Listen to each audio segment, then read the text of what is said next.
Hello po, bali bago po na-diagnose yung baby ko, mga 3 months pa lang po siya, pinag-observe na kami sa kanyang fontanelle kasi medyo matigas na po.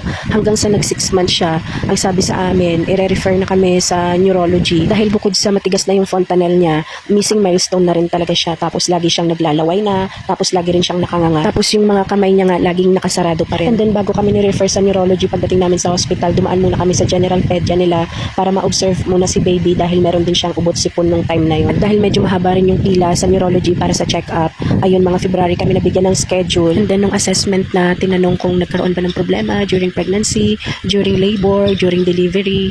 And then tinitignan din nila yung physical appearance ng bata. At doon na siya na-diagnose na meron siyang cerebral palsy. 11 months na po siya noon. Pagkasabi ng doktor, halos mangiyak-ngiyak ako. Tapos nung pag-uwi sa bahay, talagang halos 1 linggo talaga umiiyak lang ako. Dahil sino ba naman yung magulang na gustong marinig na may ganun yung anak mo?